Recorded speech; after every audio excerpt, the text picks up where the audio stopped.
যাতে লালমনিরহাটের এই প্রোগ্রাম একটা ইতিহাস হয়ে থাকে বাংলাদেশে, ঠিক কিনা বলেন? যখন আমি সময় দিব, শাউট করতে বলবো, নয়েজ করতে বলবো, তখন নয়েজ করতে হবে আওয়াজ করে। আমি একটু দেখতে চাই যে রংপুর বিভাগের কে কোন জেলা থেকে আপনারা এসছেন। কুড়িগ্রাম থেকে কারা এসছেন দেখি? কুড়িগ্রাম, মাশাআল্লাহ মাশাআল্লাহ। আচ্ছা, গাইবান্ধা জেলার কে আসছেন? গাইবান্ধা, মাশাআল্লাহ। ঠাকুরগাঁও অনেকে আসছেন। দিনাজপুর জেলা থেকে, মাশাআল্লাহ। নীলফামারী, ঠিক আছে, ফি আমানিল্লাহ। পঞ্চগড় অনেক আসছে। রংপুর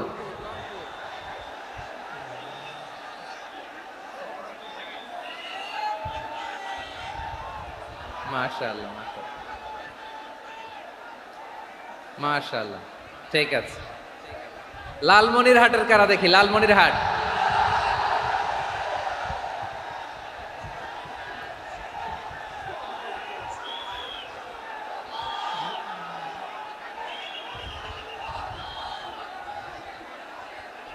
মাশাআল্লাহ মাশাআল্লাহ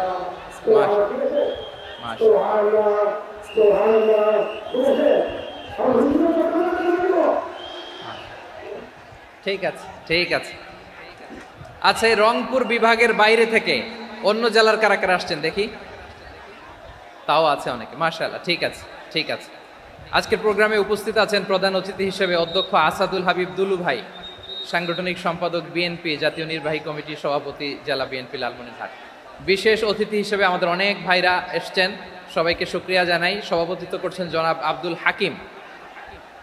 আইন শৃঙ্খলা বাহিনী, প্রশাসন, ভলান্টিয়ার্স, শুনেছি আমি প্রায় 5,000 ভলান্টিয়ার্স আপনারা নিয়োগ দিয়েছেন, আলহামদুলিল্লাহ আলহামদুলিল্লাহ। অনেক গোছালো প্রোগ্রাম। আমার প্রাণ ঢালা ভালোবাসা জানবেন, আমার হৃদয়ের গহীন থেকে ভালোবাসা নেবেন, শুভেচ্ছা জানবেন সবাই, ঠিক আছে ঠিক আছে। প্রিয় ভাইরা, আমরা আর কাল বিলম্ব না করে মূল আলোচনায় চলে যেতে চাই।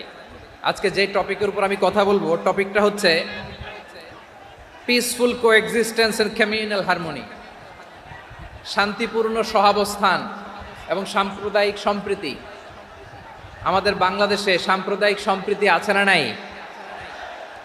আবহমান কাল থেকে আমরা মুসলিম, হিন্দু, বৌদ্ধ, খ্রিস্টান, পাহাড়ি, নৃগোষ্ঠী মিলেমিশে একাকার, আমরা সবাই মিলে Bangladesh.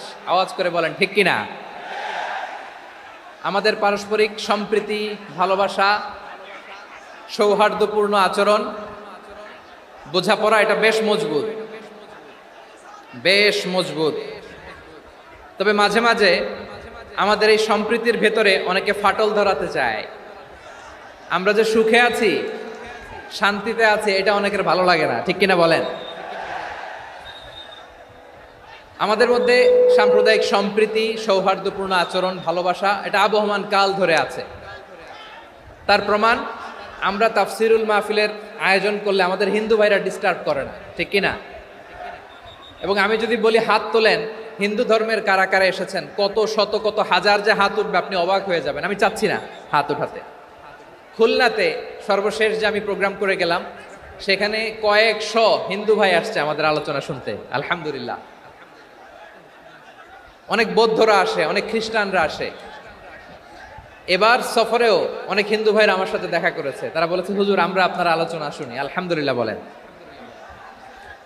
So it's our responsibility to present our religion to our non-Muslim brothers and sisters. আমাদের অমুসলিম ভাই বোনদের কাছে ইসলামের সৌন্দর্য তুলে ধরা, এটা আমাদের দায়িত্ব। We all are the ambassador of Islam. আমরা প্রত্যেকে দায়িত্বশীল, আমরা প্রত্যেকে এক একজন ইসলামের অ্যাম্বাসেডর, আলহামদুলিল্লাহ বলেন।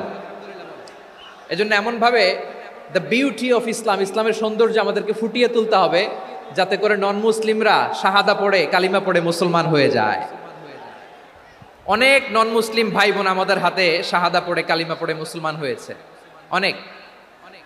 সো আমরা যেন ইসলামের বিউটিটাকে তুলে ধরতে পারি, এবং এই যে সম্প্রীতি, এটাকে যেন আমরা অটুট রাখতে পারি। আদতে বাংলাদেশের ইতিহাস বলে আমাদের দেশে কোনো দাঙ্গা নাই, আছে? লালমনিরহাটের ভাইয়ের আওয়াজ করে বলেন, আমাদের দেশে হিন্দু মুসলিম দাঙ্গা আছে? আমরা ভাই ভাই, আওয়াজ করে বলুন তো, আমরা কি ভাই ভাই? কিন্তু কিছু দুষ্ট লোক আছে, তারা আমাদের সম্পর্কের মধ্যে ফাটল ধরাতে চায়, ঠিক কিনা বলেন? মাঝে মাঝে ঝগড়া লাগাতে চায়। দেখবেন পত্রপত্রিকায় দেখা যায় বিভিন্ন ধর্মীয় উপাসনালয়গুলোতে হামলা চালানো হয়। এগুলো রাজনৈতিক উদ্দেশ্য প্রণোদিত, এগুলোর সাথে ইসলামের কোনো সম্পর্ক নাই। এজন্য এই দুর্বৃত্তদের ব্যাপারে আমাদের সাবধান থাকতে হবে। আমরা সবসময় যেমনি ঐক্যবদ্ধ, ইউনাইটেড, আমরা যদি এরকম ইউনাইটেড থাকি, এই সমস্ত দুর্বৃত্তদের কালো হাত ভেঙে দিতে আমাদের 1 ঘন্টাও লাগবে না। চিল্লায় বলো ঠিক কিনা? আমরা সংঘবদ্ধ থাকবো। এই যে আমাদের পিসফুল কোএক্সিস্টেন্স, শান্তিপূর্ণ সহাবস্থান। হিন্দুরা পূজা করে, যেদিন হিন্দুদের পূজা অনুষ্ঠান, আমরা ওই দিন তাফসির মাহফিল করি না, ঠিক কিনা বলেন? যেদিন আমাদের তাফসিরুল কোরআনের প্রোগ্রাম, ওই দিন আমাদের হিন্দু ভাইরা ডিস্টার্ব করে না। সুবহানাল্লাহ। হিন্দুদের পূজা অনুষ্ঠানে মাদ্রাসার ছাত্র যে পাহারা দেয়, গোটা বিশ্বে এরকম দৃষ্টান্ত নজির বিরল, ঠিক কিনা বলেন? আইন শৃঙ্খলা বাহিনীর পাশাপাশি মাদ্রাসার ছাত্ররা যে সেখানে পাহারা দেয়, গোটা পৃথিবীতে এই দৃষ্টান্ত আপনি পাবেন। মাদ্রাসার ছাত্ররা, তারা তো কোরআনের ধারক, তারা হাদিসের ধারক, তারা কেন মন্দির পাহারা দিবে? এই সম্প্রীতিকে ধরে রাখার জন্য, এই সৌহার্দ্যকে ধরে রাখার জন্য, আমাদের পারস্পরিক ভালোবাসাকে অটুট রাখার জন্য। আওয়াজ করে বলতে হবে ঠিক কিনা? এখন বলেন, আমাদের এই ভালোবাসা অটুট থাক, আমরা চাই কি চাই না? আমরা হিন্দু মুসলিম মিলেমিশে শান্তিপূর্ণ সহাবস্থান, সাম্প্রদায়িক সম্প্রীতি। লালমনিরহাটের ভাইয়ের আওয়াজ করে বলুন, এই সাম্প্রদায়িক সম্প্রীতি আমরা চাই কি চাই না? আল্লাহ এই দেশকে তুমি বরকতময় করো, বাংলাদেশকে তুমি শান্তিময় করো। আওয়াজ করে সবাই বলেন আমিন। এই জায়গাটাতে সামান্য একটু আওয়াজ হচ্ছিল, এটাও থেমে গেছে। আলহামদুলিল্লাহ, আলহামদুলিল্লাহ। এখন একেবারে everything is in my control. মাশাআল্লাহ। ঠিক আছে, আমি মূল আলোচনায় যাই। প্রিয় ভাইরা, আমি বলেছিলাম আমার আলোচনার বিষয় হচ্ছে শান্তিপূর্ণ সহাবস্থান, সাম্প্রদায়িক সম্প্রীতি। আমরা দেখব ইসলাম আমাদেরকে কি কি দিক নির্দেশনা দেয়। শান্ত হইতে হবে। খরগোশের কানের মতো কান দুটো আমার দিকে করে রাখেন। আমি এখনো উঠে যাব, হাত মারায় লাভ নাই, আমি উঠে যাব। তাকায় থাকো আর কান খাড়া, আওয়াজ হবে না। হ্যাঁ, মাশাআল্লাহ, মাশাআল্লাহ। ঠিক আছে, আমরা দেখবো যে রাসূল সাল্লাল্লাহু আলাইহি ওয়াসাল্লাম এই পিসফুল কোএক্সিস্টেন্সের জন্য আমাদের কি শিখিয়েছেন, কি কি গাইডলাইন দিয়েছেন। আমরা 1, 2, 3, 4 করে এগুলো আপনাদের সাথে শেয়ার করব। আমি আপনাদের খেদমতে সূরাতুল আনআমের 108 নম্বর আয়াত তেলাওয়াত করেছি। এখানে আল্লাহ রাব্বুল ইজ্জা ওয়াল জালাল তিনি ইরশাদ করছেন, ওয়ালা তাসুব্বুল্লাযীনা ইয়াদউনা মিন দুনিল্লাহি ফায়াসুব্বুল্লাহা আদওয়াম বিগাইরি ইলম কাযালিকা যায়্যান্না লিকুল্লি উম্মাতিন আমালাহুম সুম্মা ইলা রাব্বিহিম মারজিউহুম ফায়ুনাব্বিউহুম বিমা কানু ইয়ামালুন। রব্বুল আলামিন বলেন, গোলাম ও আমার ইমানদার বান্দারা, শোনো শোনো। ও আমার বিশ্বাসী বান্দারা, শোনো শোনো। লা তাসুব্বুল্লাযীনা ইয়াদউনা মিন দুনিল্লাহ ফায়াসুব্বুল্লাহা আদওয়াম বিগাইরি ইলম। ও আমার বিশ্বাসী বান্দারা, যারা আল্লাহকে ব্যতি রেখে, আল্লাহকে বাদ দিয়ে অন্য উপাস্যকে ডাকে, দেবীর পূজা করে, দেবতাদের পূজা করে, তোমরা খবরদার তাদের গালি দিও না। আওয়াজ করে বলেন, কি দিও না? আল্লাহ বলেন, ও বিশ্বাসীরা শোনো, যারা আল্লাহকে বেছে রেখে দেব দেবীর পূজা করে, অন্য উপাস্যের পূজা করে, তাদেরকে ডাকে, ওই দেবতাদেরকে তোমরা গালি দিও না। যদি ওই দেবতাদেরকে গালি দাও, তাহলে ভুলবশত, শত্রুতাবশত তারা তোমাদের রব আল্লাহকে গালি দেবে, ঠিক কিনা? তোমরা যদি তাদের দেবতাদের গালি দাও, ওরা রেগে তোমার আল্লাহরে গালি দিবে, তাহলে আল্লাহরে গালি খাওয়ানোর কারণ হয়ে গেলাম আমি, ঠিক কিনা বলেন? রব্বুল আলামিন বলেন, খবরদার বিশ্বাসীরা, আল্লাহ ছাড়া যারা অন্যান্য উপাস্যদেরকে ডাকে, দেবতাদেরকে ডাকে, তাদেরকে তোমরা গালি দিও না। ওই সমস্ত দেবতাদেরকে যদি তোমরা গালি দাও তাহলে তারা আল্লাহকে গালি দিবে, ঠিক কিনা বলেন? আমরা দেবতাদের গালি দিলে ওরা আল্লাহকে গালি দিবে। রব্বুল আলামিন বলেন, খবরদার দেবতাদেরকে গালি দিও না, তাহলে ওরা তোমার রব আল্লাহরে গালি দেবে। প্রতিটি জাতির জন্য তাদের কাজকে আমি আল্লাহ সুশোভিত করে রেখেছি, তারা সবাই একদিন আমার কাছেই ফিরে আসবে। এরপর আমি রব্বুল আলামিন তাদের আমলনামা তাদেরকে জানিয়ে দেব। সুবহানাল্লাহ পড়েন। প্রিয় ভাইয়েরা, আল্লাহ তাআলা বলেছেন খবরদার গালি দিও না। আদেশটা কার? আওয়াজ করে বলেন তো। হিন্দুদের দেবতা দেবদেবীদেরকে গালি দেওয়া যাবে না। আওয়াজ করে বলুন প্রিয় ভাইয়েরা, এই আদেশটা কার? এই আপনাদের গলার আওয়াজ। অন্য ধর্মের দেবতাদেরকে যে গালি দেওয়া যাবে না, এই আদেশটা কার? আরো জোরে বলুন, কার? গালি দিবেন কোন দেবতাকে? দিবেন? যদি দেন তাহলে ওরা আল্লাহরে গালি দিবে। তাহলে আল্লাহরে গালি খাওয়াইলো কে? আপনি, ঠিক কিনা বলেন? আমি আল্লাহকে গালি খাওয়ানোর কারণ হলাম, কারণ আমি যদি গালি না দিতাম ওরা আমার রবকে গালি দিত না। আওয়াজ করে বলেন ঠিক কিনা? তাহলে প্রিয় ভাইয়েরা, ইসলাম আমাদেরকে শিখায়, সূরাতুল আনআমের 108 নম্বর আয়াত থেকে আমরা বুঝলাম কোন ধর্মকে ছোট করা যাবে না। অন্য ধর্মকে ছোট করা মানে ইসলামকে ছোট করা। অন্য ধর্মের দেবতাকে গালি দেওয়া মানে আল্লাহকে গালি খাওয়ানো। আওয়াজ করে বলেন ঠিক কিনা? খবরদার, এটা করা যাবে না। আর অন্য ধর্মের দেবতাকে যদি আপনি গালি দেন, ওরা ইসলাম থেকে দূরে সরে যাবে। যাও ইসলামের প্রতি আকৃষ্ট হয়েছিল আর কোনোদিন ইসলামের ধারে কাছে আসবে না। আওয়াজ করে বলেন ঠিক কিনা? এজন্য কখনো কোনোদিন অন্য ধর্মের দেবতাদেরকে গালি দেয়া যাবে না। অন্য ধর্মের কোনো দেবতাদেরকে আমরা গালি দিব না, গালি দিব না, বরং ইসলামের beauty, the beauty of Islam, ইসলামের সৌন্দর্যকে আমরা তুলে ধরব। আমরা যদি বিশ্বনবী সাল্লাল্লাহু আলাইহি ওয়াসাল্লামের জীবনের দিকে তাকাই তাহলে আমি দেখব বিষ্ণু ইসলাম মক্কাতে কিংবা মদিনাতে অন্য ধর্মের লোকদের সাথে খুব পিসফুলি লাইফ লিড করেছেন। হোক মুশরিক, হোক খ্রিস্টান, হোক ইহুদি, বিশ্বনবী সবার সাথে মিলেমিশে ছিলেন। আলহামদুলিল্লাহ বলেন। ইসলাম হচ্ছে পিসফুল রিলিজিয়ান। অন্য ধর্মের প্রতি সহনশীলতার সবক ইসলাম আমাদেরকে দেয়। কিন্তু প্রতিটি মুসলিমের এটা মনে রাখতে হবে, আল্লাহর কাছে পছন্দনীয় গ্রহণযোগ্য ধর্ম জীবনাদর্শ একটি, সেটা হচ্ছে ইসলাম। আওয়াজ করে বলেন সেটা কি? লালমনিরহাটের ভাইয়েরা আওয়াজ করে বলুন, আল্লাহর কাছে মনোনীত ধর্ম একটি, সেটা কি? এজন্য রব্বুল আলামিন বলেন, ইন্নাদ-দীনা ইনদাল্লাহিল ইসলাম, আল্লাহর কাছে মনোনীত গ্রহণযোগ্য অ্যাকসেপ্টেড ধর্ম মতাদর্শ একটা, সেটা হলো ইসলাম। ইসলাম ছাড়া অন্য কোনো ধর্ম যদি কেউ তালাশ করে তার ওই ধর্ম আল্লাহ গ্রহণ করবে না। ওমাইয়াবতাগি গায়রাল ইসলামি দীনান ফালাই ইউকবালা মিন ওয়া হুয়া ফিল আখিরাতি মিনাল খাসিরিন।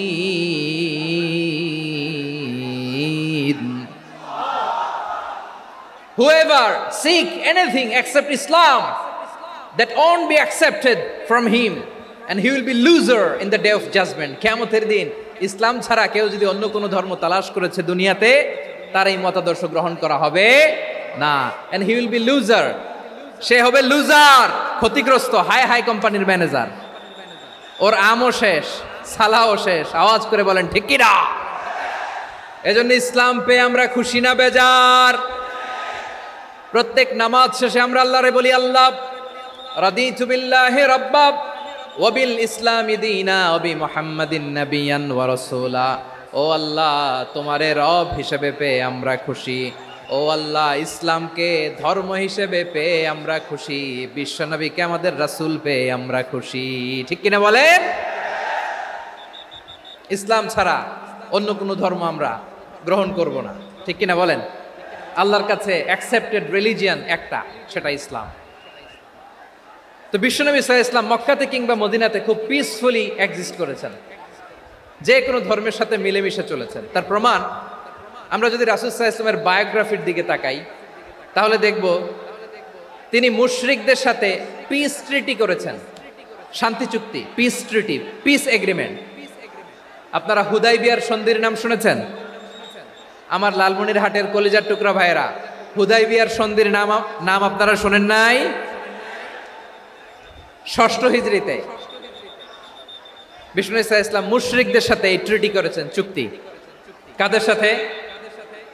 মুশরিকদের সাথে। আমরা তো মুসলমান বসতে পারি না, আমরা দুই মুসলিম ভাই একসাথে বসে চা খেতে পারি না, গল্প করতে পারি না। বিষ্ণু ইসা ইসলাম মুশরিকদের সাথে ট্রিটি করেছেন, হুদাইবিয়ার সন্ধি। এই সন্ধির আগে মক্কা থেকে কেউ মদিনায় যেতে পারে না, মদিনা থেকে কেউ মক্কায় যেতে পারে না। কিন্তু এই সন্ধির পরে ট্রাফিক স্বাভাবিক হয়ে গেল, মক্কার লোকেরা মদিনায় আসতে পারে, মদিনার লোকেরা মক্কায় আসতে পারে। এটাকে বলে সুলহে হুদাইবিয়া, the peace agreement of Hudaybiyyah, শান্তি চুক্তি। আমরা পৃথিবীতে এখন অনেক শান্তি চুক্তির নাম শুনি, এগুলো সব the piece treaty of Hudaibiya থেকে কপি করা। আল্লাহু আকবার।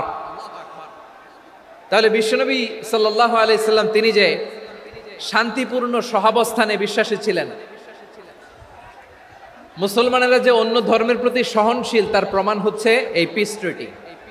শুধু তাই নয়, মাইকের সাউন্ডটা একটু বাড়ায় দিতে হবে, খুব দুর্বল, একটু মজবুত করতে হবে, আর একটু ক্লিন করতে হবে, আর সবগুলা জায়গায় সাউন্ড যাচ্ছে কিনা একটু ক্রস চেক করতে হবে। হ্যাঁ, পাবেন দিচ্ছে mike operator, he is trying his level best, দিচ্ছে। মাইক অপারেটর যিনি আছেন, প্রতিটি জায়গায় প্রতিটি সাউন্ড বক্সে যেন আওয়াজ পাওয়া যায়, একটু ক্রস চেক করেন, সাউন্ডটাকে একটু স্ট্রং করে দেন। হ্যাঁ, ঠিক আছে, মাশাআল্লাহ। এদিকে তাকান, এদিকে। মক্কার পার্ট গেল, পিস এগ্রিমেন্ট করলেন, শান্তি চুক্তি। বিষ্ণু ইসা ইসলাম মদিনায় যে কি করলেন? মদিনায় যে বিষ্ণু ইসা ইসলাম মদিনা চার্টার করলেন, মদিনা সনদ, সাহিফাতুল মদিনা, এটার বলে মদিনা চার্টার। যে ওয়েস্টে, ইউরোপে, আমেরিকাতে তারা অনেক চার্টার করে, এই সব চার্টার মদিনা চার্টার থেকে কপি করা। আওয়াজ করে পড়েন সুবহানাল্লাহ। বিষ্ণু ইসা ইসলাম মদিনায় গেলেন, মদিনাতে মুসলিম, মুশরিক, ইয়াহুদি, এই তিন ধর্মের লোক মিলে সব স্টেক হোল্ডার যারা আছে সবাইকে নিয়ে বিষ্ণু ইসা ইসলাম মদিনা চার্টার করলেন, মদিনা সনদ। পড়েন সুবহানাল্লাহ। শুধু তাই নয়, মক্কাতে বিশ্বনবী পিস এগ্রিমেন্ট করলেন, শান্তি চুক্তি মুশরিকদের সাথে। মদিনাতে যে বিশ্বনবী মদিনা চার্টার করলেন, মদিনা সনদ করলেন ইহুদিদের সাথে। আবার মদিনাতে বিশ্বনবী ইহুদিদের সাথে পিস ডায়ালগ করলেন, ইন্টারফেথ ডায়ালগ করলেন, আন্তধর্মীয় সংলাপ করলেন। যেই সংলাপের মূল ভিত্তি ছিল তাওহীদ। মূল ভিত্তি ছিল কি? তাওহীদ। বিশ্বনবী ইহুদিদেরকে ডাকলেন, আহ্বান করলেন, কুল ইয়া আহলাল কিতাবি তাআলাউ ইলা কালিমাতিন সাওয়াইন বাইনানা ওয়া বাইনাকুম আল্লা না'বুদা ইল্লাল্লাহ ওয়া লা নুশরিকা বিহি শাইআন ওয়া লা ইয়াত্তাখিযা বা'দুনা বা'দান আরবাবাম মিন দুনিল্লাহ فإن تولوا فقولوا اشهدوا بأننا مسلمون। সুবহানাল্লাহ পড়েন। নবী মদিনার ইহুদিদের ডেকে বললেন, ও ইহুদিরা, শোনো শোনো, আসো এমন একটা আদর্শের প্রশ্নে আমরা একত্রিত হই, যে আদর্শের প্রচার তোমাদের নবীরাও করেছে, আমিও করি, যে আদর্শের কথা তোমাদের পবিত্র ধর্মগ্রন্থগুলোতে আছে, আমার কোরআনেও আছে। সেটা হলো তাওহীদ।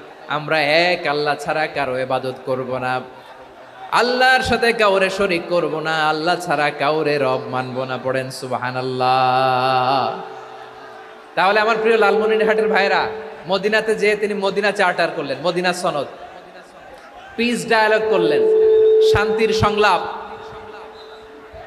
ইন্টারফেথ ডায়ালগ করলেন, আন্তধর্মীয় সংলাপ, যার ভিত্তি ছিল তাওহীদ। সুবহানাল্লাহ পড়েন। তাহলে অন্য ধর্মের প্রতি সব সময় ইসলাম সহনশীল, টলারেন্স। যদি আপনি দেখতে চান ইসলামের নবী বিশ্ব নবীর দিকে তাকান, ঠিক কিনা বলেন? আমরা তো সংখ্যালঘুদের রাইটস প্রোটেক্ট করার জন্য কত আইন বানাই, কত বৈঠক করি, কত সংবাদ সম্মেলন করি। বিষ্ণু সাল্লাল্লাহু আলাইহি ওয়াসাল্লাম সংখ্যালঘুদের রাইটসের ব্যাপারে, অধিকারের ব্যাপারে যে কথা বলেছেন, শুনলে আপনি অবাক হয়ে যাবেন।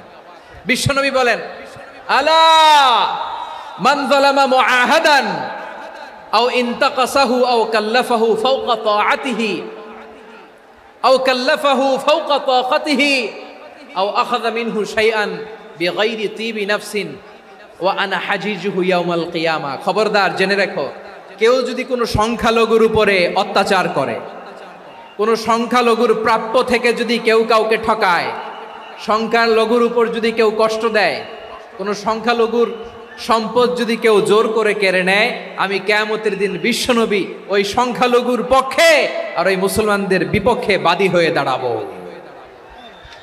সুবহানাল্লাহ বলতে পারলেন না? আল্লাহু আকবার। আপনি নামাজি, আপনি মুসল্লি, আপনি হাজী সাহেব, তাহাজ্জুদ পড়তে পড়তে কপালে দাগ ফেলে দিছেন, আপনার প্রতিবেশী হিন্দু, ভাবছেন আমার তো পাওয়ার আছে, ওর জমিটা দখল করি। বিশ্বনবী বলেন কিয়ামতের দিন ওই হিন্দুর পক্ষে তোর বিরুদ্ধে আমি বাদী হয়ে দাঁড়াবো। পৃথিবীর কোন ধর্মে এরকম স্টেটমেন্ট পাবেন? পাবেন? আপনি ভাবছেন আপনি নামাজ পড়লে হাজী সাহেব কপালে দাগ ফেলাই দিলে আপনি সেলসেলায় জান্নাতে চলে যাবেন না? খবরদার। বিশ্বনবী বলেন কোন সংখ্যালঘুর উপর যদি কেউ আক্রমণ করে, তার প্রাপ্য তাকে না দিয়ে যদি তাকে ঠকায়, তার উপর জুলুম করে, তার সম্পদ যদি কেড়ে নেয়, আমি নবী, তুমি মুসলিম হইতে পারো, মুসল্লি হইতে পারো, তার পক্ষে তোমার বিপক্ষে আল্লাহর দরবারে বাদী হয়ে দাঁড়াবো। আচ্ছা লালমনিরহাটের ভাইরা, কথা বুঝতে পারলে আওয়াজ করে উত্তর দেন। বিশ্বনবী যদি কারো বিপক্ষে দাঁড়ায় কিয়ামতের দিন, আই রিপিট, আমি আবারও বলছি, বিশ্বনবী যদি কিয়ামতের দিন কারো বিপক্ষে দাঁড়ায়, ও তো সেলসেলায়া জান্নাতি, তাই না? জান্নাতি না? যে নবীর সুপারিশ ছাড়া জান্নাতের গেটও দেখা যাবে না, ওই নবী যদি বলে তোর বিপক্ষে আমি বাদী হয়ে দাঁড়াবো, ওই জান্নাতে আর ঢোকার কোনো সুযোগ আমাদের থাকবে?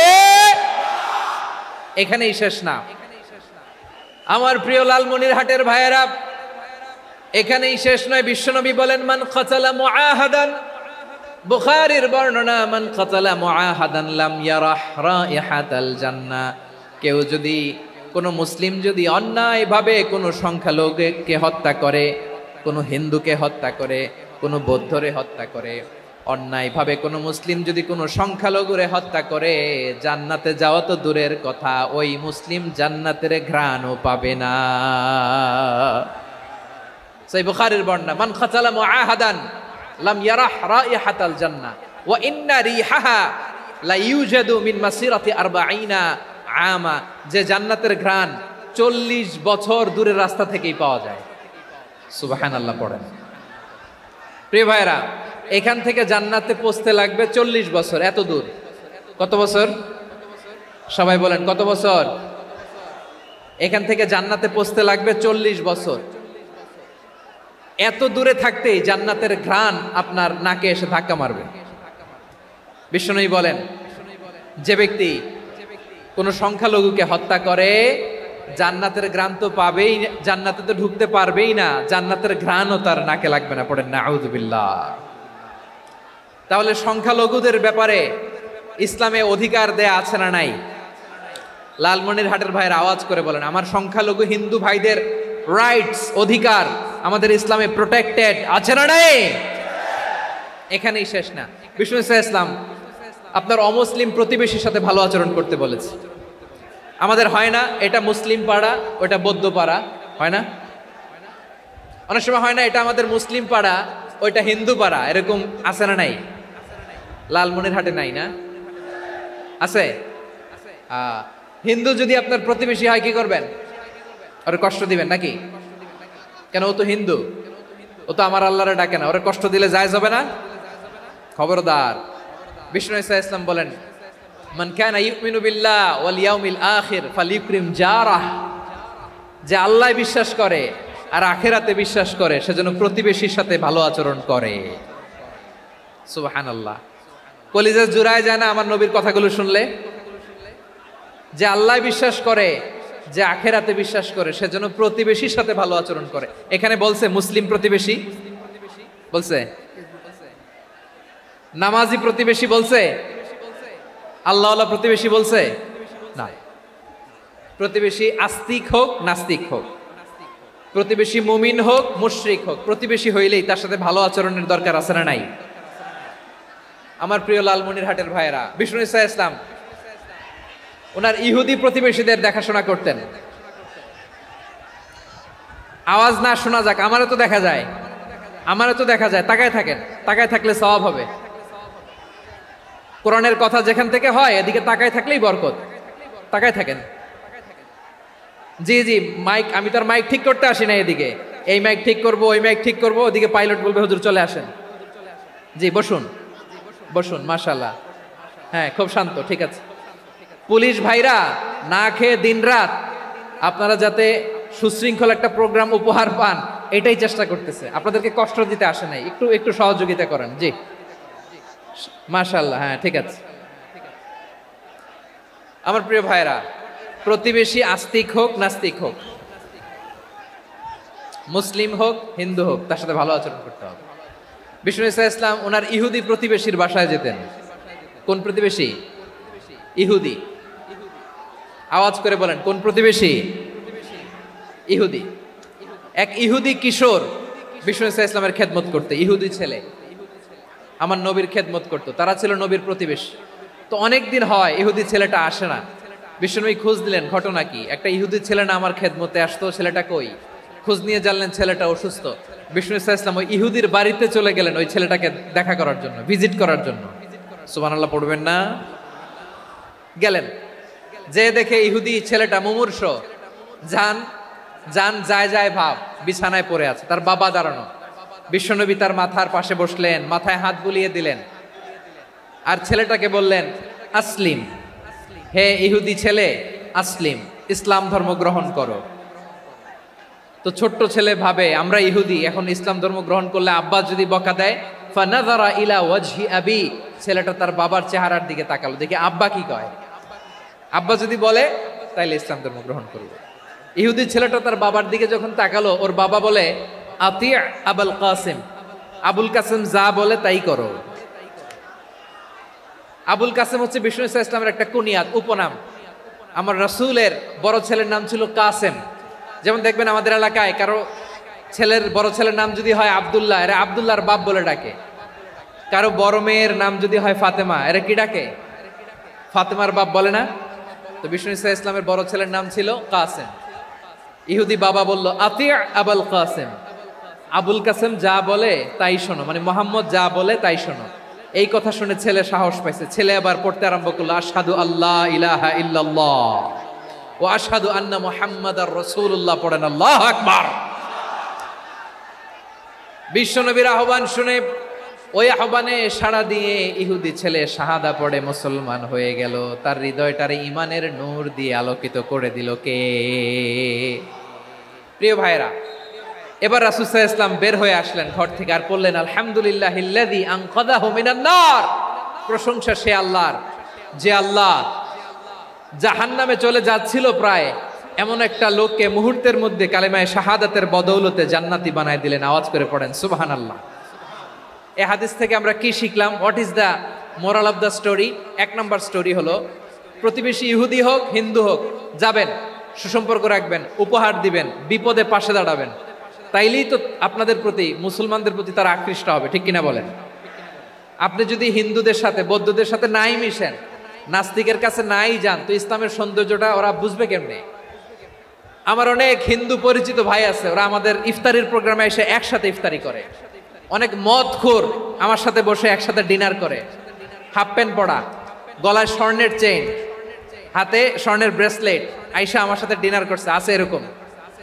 গাঁজাখোর, আমি বলি আসো, welcome welcome to my dinner, আসো বসো, বসলেই তো আমি ওর ডিএনএ, চিন্তার ডিএনএ চেঞ্জ করে দেওয়ার সুযোগ পাবো, চিল্লায় বলো ঠিক কিনা? আসতে হবে আমার কাছে। Our door is open, the door of Islam is open 24/7। সব সময় আমাদের ইসলামের দরজা আমার অমুসলিম ভাইদের জন্য খোলা আছে না নাই? এই হাদিস থেকে দুইটা শিক্ষা। এক নম্বর শিক্ষা, প্রতিবেশী মুসলিম হোক অমুসলিম হোক, যান, অসুস্থ হইলে একটু আপেল নিয়ে যান, আঙ্গুর নিয়ে যান, কমলা নিয়ে যান, তাদের সাথে ভালো আচরণ করেন। ইসলামের বিউটি দেখে, সৌন্দর্য দেখে অবাক হবে, নসিব ভালো হলে কোনোদিন কালিমা পড়ে মুসলমান হয়ে যাবে, ঠিক কিনা বলেন? তাহলে অমুসলিমের সাথে ভালো সম্পর্ক। বিশ্বনবী ইহুদির বাড়িতে গেলেন, ইহুদির বাড়ি, আর আমার মুসলমান ভাই আমার কাফের বলে, এরকম আছে না নাই? মুসলিমরা দেখতে পারে না, সহ্য করতে পারে। বিষ্ণু ইসলাম ইহুদির বাড়িতে গেলেন, এটা একটা শিক্ষা। আরেকটা শিক্ষা হলো, ভাইরা ধাক্কা মেরে এসে সামনে এসে কি লাভ? প্রোগ্রাম তো শেষ হচ্ছে, এখনই শেষ হচ্ছে। তো এই যে আমাদের বকশি ভাই ওয়াদা নিল, হাত তোলালো, মিম বলে এত কথা বললো, তো আমি জেলায় জেলায় যে খালি হাত নাড়াই তোমাদের জন্য নাকি? হ্যাঁ, হাত নাড়াই শুধু। এই ধাক্কাইতে ধাক্কাইতে এদিকে এসে হাত নাড়াইতেছে, হয়েছে তো, দেখলাম তো, ঠিক আছে, মাশাআল্লাহ, অনেক সুশৃঙ্খল, অন্যান্য যে কোনো জেলার চেয়ে অনেক সুশৃঙ্খল। আমার দিকে তাকাও, আমার দিকে তাকাও, ঠিক আছে। এই যে দাঁড়িয়ে আছে, একটা ছেলে নড়ে না, দেখছেন? মাশাআল্লাহ, মাশাআল্লাহ, মাশাআল্লাহ। হ্যাঁ, এইভাবেই। আর কয়েকটা মজাদার কথা আছে, শোনো। এই হাদিস থেকে আমাদের শিক্ষা হলো, আমার প্রতিবেশী যেই ধর্মের হোক আমি সম্পর্ক রাখবো। অসুস্থ হলে যাব, কি বলেন ভাইরা? যাবেন না? যাবেন না আপনারা? আচ্ছা, 2 নম্বর শিক্ষা হলো, বিষ্ণু ইসলামের খাদেম ছিল ইহুদি, এতদিন খেদমত করলো, একদিনও বিশ্বনবী ওরা কালিমার দাওয়াত দেয় নাই। কারণ কি? বিশ্বনবী একটা ভালো সময়ের অপেক্ষা করতেছিলেন, প্রপার টাইমিং। দাঈর কাজ হচ্ছে দাঈ ইলাল্লাহ, সে হচ্ছে সুযোগ সন্ধানী। দাঈ সুযোগ খোঁজে, কখন দাওয়া দিলে ব্যাটে বলে হবে, ঝোপ বুঝে কোপ মারে, ঠিক কিনা বলেন? বিষ্ণু ইসলাম ভালো সময়ের অপেক্ষা করতেছিলেন, দেখি ভালো সময় আসুক আসুক আসুক আসুক। আস্তে আস্তে এমন সময় আসছে, ছেলে এবার মুমূর্ষ, অসুস্থ ব্যক্তির হৃদয় অত্যন্ত নরম থাকে। হসপিটালে যখন কেউ যায় তার হৃদয়টা বড্ড নরম থাকে, মৃত্যুর ভয়ে তার অন্তরটা নরম থাকে, ঠিক কিনা বলেন? এই প্রপার টাইমিং এর অপেক্ষা করতেছিলেন। যখনই টাইমিং পেয়েছেন, দাওয়াত দিলেন, পড়ো লা ইলাহা ইল্লাল্লাহ, সুবহানাল্লাহ পড়েন সবাই। তাহলে ইসলাম অমুসলিম প্রতিবেশীর সাথে ভালো আচরণ করতে বলে। ইসলাম অমুসলিম মাতা পিতার সাথেও ভালো আচরণ করতে বলে। মাতা পিতা যদি অমুসলিম হয়, তারে ফেলে দিতে পারবেন? পারবেন? আমার লালমনিরহাটের ভাইয়েরা, অনেক হিন্দু ছেলে আমাদের হাতে শাহাদা পড়ে মুসলিম হয়, কিন্তু ওর মা মুসলমান হয় নাই, বাবাও হয় নাই, এরকম আছে না নাই? তো ও হয়েছে মুসলিম, মা বাপ হিন্দু, এখন মা বাপ কি বাদ? হ্যাঁ, মা বাপ বাদ দেয়া যাবে? যেই মা আপনারে 9 মাস 8 মাস পেটে ধারণ করলো, আপনার মায়ের নার ছেঁড়া ধন, আপনি ওই মারে বাদ দিতে পারবেন? যেই মায়ের বুকের তাজা দুধ খেয়ে আপনি আজকে বাড়ন্ত তাজা তরতাজা, ওই মারে বাদ দেয়া যাবে? মায়ের এক ধারে দুধের দাম, কাটিয়া গায়ের চাম, পাপুষ বানাইলে ঋণের শোধ হবে না, এমন দরদি ভাবে কেউ হবে না আমার মাহা গো। মায়ের এক ধারে দুধের দাম, কাটিয়া গায়ের চাম, পাপুষ বানাইলে ঋণের শোধ হবে না, এমন দরদি ভাবে কেউ হবে না আমার মাহা গো, ঠিক কিনা? মাকে তো বাদ দেয়া যায় না। وَقَضَى رَبُّكَ أَلَّا تَعْبُدُوا إِلَّا إِيَّاهُ وَبِالْوَالِدَيْنِ إِحْسَانًا। আল্লাহ বলে, অবধারিত 2টা ভার্ডিক্ট তোমাদের জন্য, এক আল্লাহর ইবাদত করবা আর মা বাবার প্রতি ইহসান করবা। আদেশটা কার? মা বাবার প্রতি ইহসান করতে হবে। আমার মা হিন্দু হোক, ভালো আচরণ করতে হবে, বৌদ্ধ হোক, ভালো আচরণ করতে হবে। আমার যে সমস্ত হিন্দু ভাইয়েরা মুসলিম হয়েছে, তোমাদের মা বাবা এখনো মুসলমান হয় নাই, তাদের সাথে ভালো আচরণ করতে হবে। আপনাদের খেদমত নিজে করতে হবে, অথবা খেদমতের ব্যবস্থা করাই দিতে হবে। মান্থলি যে খরচ লাগে এটা দিতে হবে। আরে তুমি এখন মুসলিম, তোমার মা বাবা হিন্দু, এখনই তো সুযোগ ইসলামের সৌন্দর্য দেখানো। এখন মা বাবা যদি দেখে, আরে এটা হিন্দু থাকতে তো বদমাইশ ছিল, বেয়াদব ছিল, কি এমন ধর্ম সে গ্রহণ করলো যেটা গ্রহণের সাথে সাথে সে পাল্টে গেল? কি এমন ধর্ম সে গ্রহণ করেছে যেটা তার জীবনকে আলোকিত করে দিয়েছে? নসিব ভালো হইলে তারাও কালিমা পড়ে মুসলমান হয়ে যাবে। বিষ্ণু ইসলামের স্ত্রীর নাম ছিল আয়েশা রাদিয়াল্লাহু তাআলা আনহা, আবু বকর রাদিয়াল্লাহু তাআলা আনহুর মেয়ে। আবু বকর রাদিয়াল্লাহু তাআলা আনহুর আরেক মেয়ের নাম হচ্ছে আসমা। কি নাম? দুজনই আবু বকর রাদিয়াল্লাহু তাআলা আনহুর মেয়ে, আসমা আর আয়েশা। নাম দুইটা কেমন লাগে? আসমা নামটা কেমন লাগে? আয়েশা নামটা কেমন লাগে? সবার ভালো লাগে নাই? নাম দুটো আপনাদের ভালো লাগে? লালমনিরহাটে অনাগত যদি কন্যা সন্তান হয়, যদি মনে চায় আসমা রেখে দিতে পারবেন, যদি মনে চায় আয়েশা রেখে দিয়েন।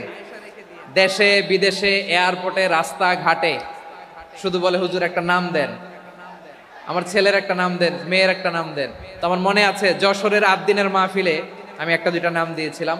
আজকে লালমনিরহাটের এই প্রোগ্রামে কন্যা সন্তান যদি হয় দুটা নাম দিলাম, আসমা কিংবা আয়েশা। ইনশাআল্লাহ পড়েন। দুজন বোন, এক মায়ের না, বাবা এক মা দুজন। আয়েশা রাদিয়াল্লাহু তাআলা আনহার মায়ের নাম উম্মে রুমান, আর আসমা রাদিয়াল্লাহু তাআলা আনহার মায়ের নাম কুতাইলা বিনতে আব্দুল উজ্জা। আবু বকর রাদিয়াল্লাহু তাআলা আনহু 4টা বিয়ে করেছিলেন। তো একই ঘটনা ঘটেছে এই ফ্যামিলিতে। আসমা ইসলাম ধর্ম গ্রহণ করে মুসলিমা, কিন্তু তার মা কুতাইলা মুশরিকা। আই রিপিট, বোঝার জন্য আমি আবারও বলি, আসমা রাদিয়াল্লাহু তাআলা আনহা মুসলিমা, আর আসমার মা কুতাইলা, আওয়াজ করে বুঝে থাকলে বলেন, আসমার মা মুশরিকা। তার মানে মেয়ে মুসলিম, মা অমুসলিম। ভেজাল আছে না নাই? কিন্তু কুতাইলা আর ধৈর্য ধারণ করতে পারে না। নার ছেড়া ধন, কলিজার টুকরা ধন, কলিজার টুকরা সন্তান আসমারে দেখতে বড্ড মন চায়। সাইয়েদনা আসমা রাদিয়াল্লাহু তাআলা আনহা মক্কা থেকে হিজরত করে মদিনায় চলে গেলেন হুদাইবিয়ার পর। যখন মক্কা মদিনার ট্রাফিক স্বাভাবিক হলো, মক্কার লোক মদিনায় যায়, মদিনার লোক মক্কায় আসে। কুতাইলা কলিজার টুকরা সন্তান আসমারে দেখার জন্য কিছু উপহার নিয়ে বিশাল মরুপথ পাড়ি দিয়ে মক্কা থেকে মদিনায় যায়। সুবহানাল্লাহ বলেন। এখন মা আসছে মেয়ের সাথে দেখা করতে, মেয়ে তো আর দেখা দেয় না। মেয়ে ভাবছে আমার মা তো মুশরিকা, অপবিত্রা, তার সাথে কি দেখা দেয়া যাবে? বিশ্বনবীর দরবারে চলে গেলেন। সুবহানাল্লাহ বলেন। কি সৌভাগ্যবান ছিল তারা, মাসলা জানার দরকার হলেই নবীর দরবারে চলে যেত। ঘরে বউয়ের সাথে ঝগড়া হলে নবীর দরবারে চলে যেত। অনেক সাহাবী বলে আমার পেটে ক্ষুধা লাগলো আমি নবীর কাছে চলে যেতাম, কারণ নবীর চেহারার দিকে তাকালেই আমার পেটের ক্ষুধা মিটে যেত। সাইয়েদনা আসমা রাদিয়াল্লাহু তাআলা আনহা বিশ্বনবীর কাছে চলে গেলেন, যে বললেন ইয়া রাসূলুল্লাহ ইয়া হাবিবাল্লাহ ইন্না উম্মি কাদিমাতুন ইলাইয়া ওয়া হিয়া রাগিবা। আমার মা মক্কা থেকে অনেক দূর মরুর পথ পাড়ি দিয়ে উপহার সামগ্রী নিয়ে মদিনায় আমার সাথে দেখা করতে এসেছে গো নবী। আমার জানতে বড্ড ইচ্ছে হয় আমি আমার মুশরিকা মায়ের সাথে একটু দেখা করতে পারবো কিনা। আফা আসিলুহা, আগে যেমনি আমি আমার মায়ের সাথে ভালো আচরণ করতাম, যেমনি আমি আমার মায়ের সাথে সদাচরণ করতাম গো নবী, এখন আমি মুসলিমা মা মুশরিকা, এখনো কি আগের মতো সদাচরণ করতে পারবো নাকি? বিশ্বনবী বললেন নাম সিলিহা, হ্যাঁ রে আসমা, অবশ্যই অবশ্যই, আগে ঠিক যেমন তুমি তোমার মায়ের সাথে ভালো আচরণ করতে এখনো তেমনি আগের মতো ভালো আচরণ করবা। আওয়াজ করে পড়েন সুবহানাল্লাহ। কি ইসলাম আমরা পেয়েছি! কত ব্রড মাইন্ডেড আমাদের ইসলাম, কত ওপেন মাইন্ডেড ইসলাম, কত ওপেন আপ করতে পারে, চিন্তা করতে পারেন। বিষ্ণু বললেন হ্যাঁ অবশ্যই, নাম সুলিহা, আগে যেমনি ভালো আচরণ করছো আসমা এখন ওইরকমই করো, পারলে আরো বাড়াই করো। সুবহানাল্লাহ বলেন। তাহলে আমার যে হিন্দু ভাইয়েরা, হিন্দু বোনেরা, ইমানের বদৌলতে দৌলতে আপনি ধন্য হয়েছেন, আপনার আম্মা আব্বা এখনো মুসলমান হয় নাই, তাদের জন্য দোয়া করেন, তাদের জন্য দোয়া করেন, আল্লাহ যেন তাদেরকেও ইমানের দৌলত দান করে। আমরা সবাই পড়ি আমিন, আরো জোরে পড়েন আমিন। এখন বলেন ইসলাম কি ন্যারো মাইন্ডেড রিলিজিয়ান না ব্রড মাইন্ডেড? লালমনিরহাটের যুবক ভাইরা আওয়াজ করো, ইসলাম কি ন্যারো মাইন্ডেড না ব্রড মাইন্ডেড? কতটা ব্রড মাইন্ডেড দেখেন। বিশ্বনবী সাল্লাল্লাহু আলাইহি সাল্লাম অমুসলিমরা যদি নবীকে উপহার দিত, ওই উপহারও বিশ্বনবী গ্রহণ করতেন। সুবহানাল্লাহ পড়েন। আপনার অমুসলিম বন্ধু যদি উপহার দেয় সেটাও আপনি নিতে পারবেন, যেটা নেওয়া জায়েজ। কিন্তু আপনার বন্ধু যদি আপনার মদের বোতল দেয়, নিতে পারবেন? হ্যাঁ, মদের বোতল দিলে পারবেন না। আপনার বন্ধু যদি আপনার পর্ক দেয়, পর্ক শূকরের গোশত মিশ্রিত কোনো খাবার, ওটা নিতে পারবেন না। হালাল যে কোনো জিনিস নিতে পারবেন। বিশ্বনবী সাল্লাল্লাহু আলাইহি ওয়াসাল্লাম অমুসলিমদের দেয়া হাদিয়া গ্রহণ করতেন। কেমন নবী ছিলেন? আমার নবীরে চিনে নেন, আমার নবীর অ্যাটিটিউড জেনে নেন। বিষ্ণু ইসা ইসলাম যখন কোনো জনপদে যেতেন 3টা অপশন নিয়ে যেতেন। প্রিয় ভাইয়ের আওয়াজ করে বলতে হবে, কোন জনপদে গেলে আমার নবীর অপশন থাকতো কয়টা? আমার মতো 3 আঙ্গুল উঁচু করে দেখান আর বলুন, আমার নবী কোন জনপদে গেলে কয়টা অপশন নিয়ে যেতেন? 1 নাম্বার অপশন আসলিম তাসলাম। নতুন এলাকায় গেলে বলতেন আসলিম তাসলাম, ইসলাম ধর্ম গ্রহণ করো, শান্তিতে থাকবা, আমার ভাই হয়ে যাবো, আমরা ভাই ভাই। ইসলাম মানো, আমরা ভাই ভাই। অপশন নাম্বার কত? 1। যদি বলে না ইসলাম মানবো না, ওকে, অপশন নাম্বার 2, মুসলিম হওয়ার দরকার নাই, লা ইকরাহা ফিদ্দিন, ইসলামে কোনো বাড়াবাড়ি নাই। খ্রিস্টান আছো থাকো, বৌদ্ধ আছো থাকো, ইহুদি থাকতে চাও থাকো, কিন্তু আমরা যেহেতু রিজিওনাল সুপার পাওয়ার, আমাদের আন্ডারে থাকো, ট্যাক্স দিয়া থাকো, এটার বলে জিজিয়া। আলেম যারা আছেন বুঝবেন এটার আরবিতে কি বলে? জিজিয়া। You pay us the tax, we will give you the security. তোমরা ট্যাক্স দিবা, আমরা সিকিউরিটি দিব, আমাদের আওতায় থাকবা, কেউ তোমাদেরকে আক্রমণ করতে পারবে না, আমরা নিরাপত্তা দিব। সুবহানাল্লাহ বলেন। এটা অপশন নাম্বার কত? আচ্ছা, বুঝে থাকলে বলেন 1 নাম্বার অপশন কি ছিল? ইসলাম। ইসলাম মানো, শান্তিতে থাকবা, ভাই ভাই, আমরা ভাই ভাই। অপশন নাম্বার 2, ট্যাক্স দাও, আমরা নিরাপত্তা দিব, মুসলিম হওয়া লাগবে না। এখন 1 নাম্বারও মানে না, 2 নাম্বারও মানে না, মুসলিম হবো না, ভালো, খ্রিস্টান থাকো, ট্যাক্স দাও, আমরা সিকিউরিটি দিব না, এটাও মানি না। বিষ্ণু বলেন তাহলে তলোয়ার আমাদের আর তোমাদের মাঝে ফয়সালা করবে। মুসলিমও হবো না, ট্যাক্স দিবা, নিরাপত্তা দিব, আমরা সুপার পাওয়ার, আমাদের আন্ডারে থাকবে, এটাও না। তাহলে তোমাদেরকে তো আমরা বিশ্বাস করতে পারি না, কখন না কখন বিশ্বাসঘাতকতা করো, কার সাথে মিলে হাত মিলাও, তলোয়ার আমাদের মাঝে ফয়সালা করবে। তখন তিনি জেহাদের সশস্ত্র সংগ্রামের ঘোষণা দিতেন। সুবহানাল্লাহ পড়েন। দেখেন, পশ্চিমারা জেহাদকে এইভাবে চিত্রায়িত করে না। ওরা জেহাদ বলতে বুঝায় তলোয়ার, হাত কাটো, গলা কাটো, না, জেহাদ সশস্ত্র সংগ্রাম 3 নম্বরে। অধিকাংশ ক্ষেত্রেই বিশ্বনবীর সুন্দর আচরণ দেখে, আরে আমার নবীর যে নুরানি চেহারা, অনেকে তো কেবল সিরেফ চেহারাটা দেখেই কালিমা পড়ে মুসলমান হয়ে গিয়েছে। যারা মুসলিম হয় নাই তারা তাদের ইসলামেই বলবৎ ছিল, ট্যাক্স দিয়ে ইসলামের আন্ডারে ছিল। যারা এটাও মানে নাই, ওইটাও মানে নাই, তাদের বিরুদ্ধে জেহাদ। বিষ্ণু ইসলাম 7ম হিজরিতে যখন খায়বার বিজয়ের পরে ইসলাম রিজিওনাল সুপার পাওয়ার হিসেবে আত্মপ্রকাশ করলো, বিশ্বনবী চিঠি লিখলেন অন্যান্য সুপার পাওয়ারের কাছে, রাষ্ট্রীয় চিঠি লেখে এক রাষ্ট্রপ্রধান আরেক রাষ্ট্রপ্রধানের কাছে। ঠিক কিনা বলেন? জানেন না আপনারা? এই যে 24-এর ছাত্র নাগরিক অভ্যুত্থানে, এই অভ্যুত্থান যখন শুরু হয়, আমি তখন সাউথ আফ্রিকাতে, একটা স্ট্যাটাস দিয়েছিলাম, কোটা নয় গোটা দেশ সংস্কার করা লাগবে। শুধু বাংলাদেশ নয়, সারা বিশ্বের বাংলা ভাষাভাষী লোকেরা এই আন্দোলনের সাথে সমর্থন তারা করেছে, এটাকে সাপোর্ট করেছে, তারা সমর্থন দিয়েছে। আমাদের ইউনাইটেড আরব আমিরাতের বাংলাদেশি ভাইয়েরা, তারা সেখানে রাস্তায় নেমে এসেছিল, জানেন? ওইখানে ডেমনস্ট্রেশন করা যায় না, সেখানকার সরকার তাদেরকে যাবজ্জীবন দিয়েছিল। তখন আমাদের এই যে প্রধান উপদেষ্টা ডক্টর মোহাম্মদ ইউনূস সরাসরি G2G বলে, এটারে G2G, government to government, G2G, উনি চিঠি লিখলেন যে তাদেরকে, ইউর হাইনেস, হে সম্মানিত আমির, আপনি আমার এই চিঠির কারণে আমার সম্মানে এই 53 জন বাংলাদেশিকে মাফ করে দেন।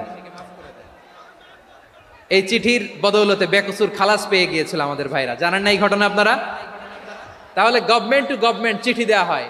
7ম হিজরিতে বিষ্ণু ইসলাম সব সুপার পাওয়ারের কাছে চিঠি দিলেন, রোমান সম্রাটের কাছে, পারস্য অধিপতির কাছে, মিশরের অধিপতির কাছে, সবার কাছে চিঠি লিখলেন। চিঠির ভাষা ছিল এরকম, মিন মুহাম্মাদিন রাসূলিল্লাহ ইলা মুকাওকিস আযীমিল কিবত, মুহাম্মদ রাসূলুল্লাহর পক্ষ থেকে মিশরের বাদশার কাছে, আসলিম তাসলাম, ইসলাম মানো, শান্তিতে থাকবা, সালামুন আলা মান ইত্তাবা আল হুদা, শান্তি তার জন্য যে হেদায়েতের অনুসরণ করে। সুবহানাল্লাহ পড়েন। তো এই চিঠি অনেকে ভালোভাবে রিসিভ করেছে, অনেকে এই চিঠি পাওয়ার পরে নবীর কাছে আবার ইন রিটার্ন উপহার পাঠিয়েছে। কি পাঠিয়েছে? উপহার। মিশরের বাদশা মুকাওকিস তিনি বিশ্বনবীকে বিশাল এক উপহারের ডালি পাঠিয়েছেন। মিশরের বাদশা মুকাউকিস ছিলেন ধর্মে খ্রিস্টান। লালমনিরহাটের ভাইয়েরা আওয়াজ করে বলেন, মিশরের বাদশা ধর্মে কি ছিল? খ্রিস্টান। কি উপহার দিয়েছিল আমার নবীকে? শুনতে মনে চায়? আওয়াজ নাই লালমনিরহাটের গলায়, শুনতে মনে যায়? 1000 স্বর্ণ মুদ্রা, 1000 স্বর্ণ মুদ্রা। 2টা খ্রিস্টান দাসী, একজনের নাম মারিয়া বিনতে শামাউন আল কিবতিয়া, আরেকজনের নাম সিরিন বিনতে শামাউন আল কিবতিয়া। একজন খ্রিস্টান দাস 20 থান কাপড় জামা বানানোর জন্য, আমরা নবী যেন সেলাই করে জামা বানাতে পারে এজন্য 20 থান কাপড়, 20 থান ফাইন গার্মেন্ট, সুবহানাল্লাহ পড়বেন না? এরপরে একটা গাধা যেটার নাম ছিল উফাইর, আর একটা খচ্চর, এটার নাম ছিল দুলদুল। খচ্চর চিনেন?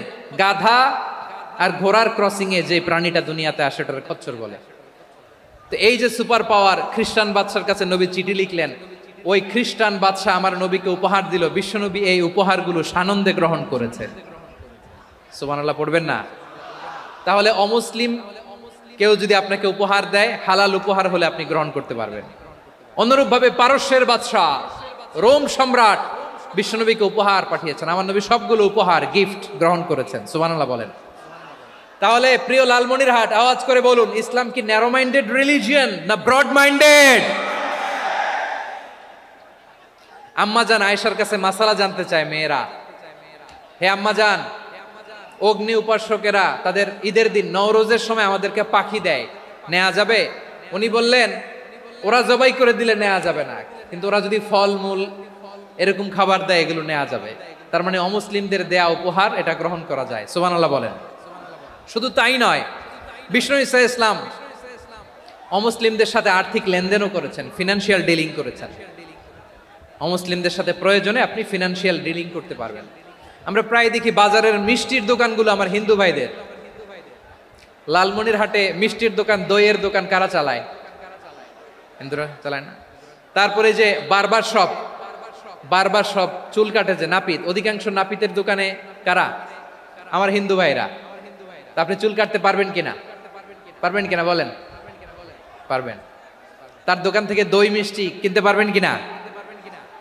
হ্যাঁ, আমার মুসলিম ভাইয়ের দোকান থাকলে ওইটারে আমি বেশি প্রায়োরিটি দিব, ঠিক কিনা? কিন্তু যদি তাদের সার্ভিস নিতে চান, প্রোডাক্ট নিতে চান, পারবেন। তার দলিল সহিহ বুখারী, আম্মা জান আয়েশা রাদিয়াল্লাহু তাআলা আনহা বলেন, ইশতারা রাসূলুল্লাহ সাল্লাল্লাহু আলাইহি ওয়াসাল্লাম মিন ইয়াহুদিয়িন তুআমান ওয়া রাহানাহু দিরআহু মিন হাদিদ। রাসূল সাল্লাল্লাহু আলাইহি ওয়াসাল্লাম এক ইহুদির কাছ থেকে, কার কাছ থেকে?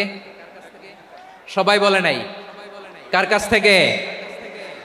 আমার নবী, পেয়ারা নবী এক ইহুদির কাছ থেকে জব কিনেছিল, জব, বার্লি, যেটা দিয়ে রুটি বানায়। ওই জবের দাম দেওয়া টাকা পয়সা নবীর কাছে ছিল না, ফলে নবী ওনার একটা পোশাককে মর্গেজ রেখেছিলেন, মর্গেজ, বন্ধক, যে এখন এটার দাম দিতে পারবো না, কয়েক কেজি বার্লি নিয়ে যাই আর বন্ধক হিসেবে আমার জামাটা রেখে গেলাম, যেদিন দাম দিব ওই দিন জামাটা ছুটায় নিয়ে যাব। সুবহানাল্লাহ পড়বেন না? বাকিতে নিছিলেন, বাকিতে। দিরআহু মিন হাদিদ, আমার জামা রেখে গেলাম, যখন টাকা দিব জামা ছুটায় নিব। আওয়াজ করে বলতে হবে সুবহানাল্লাহ। এ থেকে বোঝা গেল অমুসলিমদের সাথে ফিনান্সিয়াল ডিলিং করা যায়, অর্থনৈতিক লেনদেন করা যায়, কেনাবেচা করা যায়, প্রোডাক্ট কেনা যায়। এমনকি আমাদের মসজিদে নববীতে বারান্দায় আপনার একটা অটোমেটিক ফ্লাইং আমব্রেলা দেখছেন? সূর্য যখন বাড়ে মসজিদে নববীর বারান্দায় ইয়ার্ডের মধ্যে অটোমেটিক্যালি কিছু আমব্রেলা আছে, শাঁ করে খুলে যায়, আর সূর্যের তাপ লাগে না। আবার সন্ধ্যাবেলায় এই আমব্রেলাগুলো ওরা ক্লোজ করে ফেলে, দেখেন নাই না? দেখছেন? এই মসজিদে নববীকে সর্বোচ্চ উন্নত মানের কনস্ট্রাকশন ইনফ্রাস্ট্রাকচারে ডেভেলপ করার জন্য কর্তৃপক্ষ কিছু অমুসলিম ইঞ্জিনিয়ারের, ডিজাইনারের সহায়তা নিয়েছিল। সুবহানাল্লাহ বলেন। কোন দলিলের ভিত্তিতে? এই দলিলের ভিত্তিতে যে বিষ্ণু ঈসা ইসলাম অমুসলিমদের সাথেও লেনদেন করেছেন। আওয়াজ করে বলতে হবে আল্লাহু আকবার। শুধু তাই নয়, ইন কেস অফ ইমার্জেন্সি, প্রয়োজনে ইসলামের খাতিরে, ইসলামকে সামনের দিকে এগিয়ে নিয়ে যাওয়ার জন্য অমুসলিমদের সাপোর্ট নেওয়া জায়েজ আছে। সুবহানাল্লাহ বলেন। অমুসলিমদের সাপোর্ট নেয়া, তাদের থেকে অর্থ নেয়া, পলিটিক্যাল সাপোর্ট, পলিটিক্যাল অ্যাসাইলাম নেওয়া জায়েজ আছে। আমাদের অনেক বিশ্ববরেণ্য দায়ীরা আমেরিকায় অস্থায়ীভাবে অ্যাসাইলাম নিয়ে থাকে, নিজের দেশে গেলে ফাঁসিতে ঝুলাই দিবে। যুগ যুগ ধরে দায়ীদের উপরে এরকম অত্যাচার আর নির্যাতন আছে না নাই? মিশরের অনেক দায়ীরা পাশ্চাত্যে যেয়ে থাকে। এই যে তারা পলিটিক্যাল অ্যাসাইলাম নিয়ে থাকে, রাজনৈতিক আশ্রয়, এটা জায়েজ আছে না? এটা যে জায়েজ আছে তার প্রমাণ স্বয়ং বিশ্বনবী সাল্লাল্লাহু আলাইহি ওয়াসাল্লাম পলিটিক্যাল সাপোর্ট নিয়েছিলেন অমুসলিমদের কাছ থেকে। সুবহানাল্লাহ বলেন। খুব মজাদার একটা ঘটনা, শুনবেন? আপনাদের আগ্রহ দেখে তো মনে হয় না শোনার ইচ্ছা আছে। আছে আছে, গলায় জোর আছে। লিল্লাহি তাকবীর, লিল্লাহি তাকবীর, নারায়ে তাকবীর। মাশাআল্লাহ।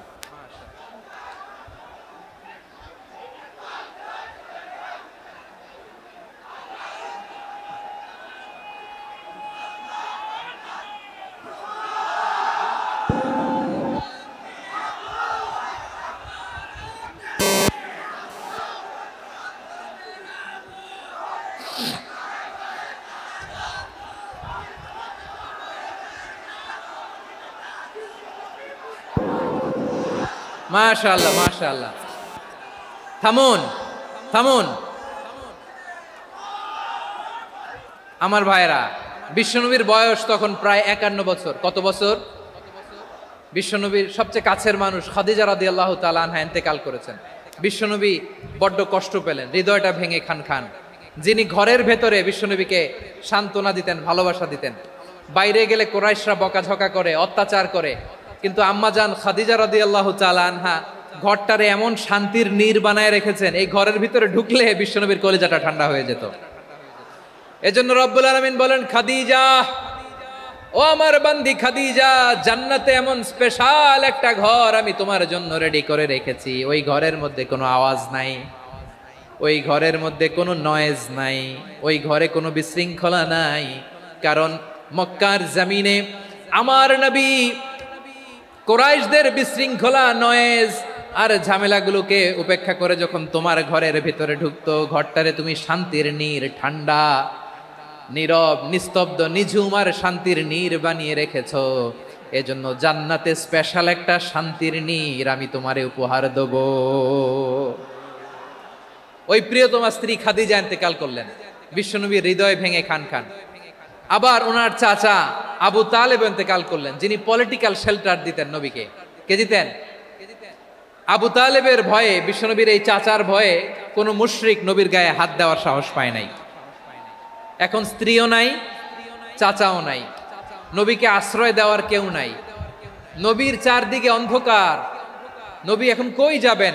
আমার পেয়ারা নবী নতুন স্টেশন খুঁজতেছেন, নতুন দাওয়াতি প্ল্যাটফর্ম খুঁজতেছেন। তিনি যায়েদ বিন হারেসা রাদিয়াল্লাহু তাআলা আনহুকে নিয়ে মক্কার পাশের একটা নেইবরিং সিটি তায়েফে চলে গেলেন। কোথায় চলে গেলেন? লালমনিরহাটের ভাইয়ের আওয়াজ করে বলেন, কোথায় গেলেন? তায়েফে চলে গেলেন দিনের দাওয়াত দেওয়ার জন্য। কি দেওয়ার জন্য? নাকি জমি কিনতে গেছিলেন? জমি কিনতে, দুনিয়ার যশ খ্যাতির জন্য, নিজের কোনো লাভের জন্য? তায়েফবাসীদেরকে জাহান্নামের আগুন থেকে বাঁচানোর জন্য। আওয়াজ করে বলতে হবে, ঠিক কিনা? বিশ্বনবী বিশাল মরুপথ, পাহাড়ি পথ পাড়ি দিয়ে তায়েফের মরুজমিনে গেলেন কোরআনের দাওয়াত নিয়ে, ইমানের দাওয়াত নিয়ে।